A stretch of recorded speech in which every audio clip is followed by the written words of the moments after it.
Anya nga mas daghang Davaoenyo ang makaangkon og koneksyon sa tubig, mihanyag og installment ang Davao City Water District alang sa new application. Ani report ni Argil Relator. Gibutyag sa Davao City Water District nga nakabot na sa Davao City ang Climate Resilient Water Service sa available nga supply sa tubig gikan sa bulk water supply o groundwater sources. Anaa sa 715,000 cubic meters kada adlaw ang pwede ma-provide nga water supply.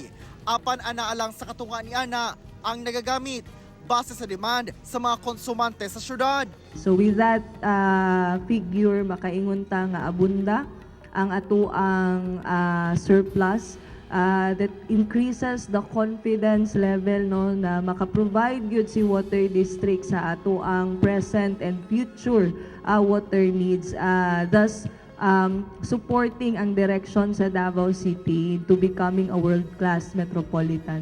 Sa 182 barangays sa Davao City, 170 ni ana ang naserbisyohan na sa DCWD. Tungod sa kabunda sa tubig sa syudad, padayon ang pag-expand nga moabot sa 140 na ka mga barangays ang ilang masuplayan og tubig. Gipatuman pagbalik sa DCWD ang pag-offer og 500 pesos nga installment option alang sa mga mag-apply og new service connection.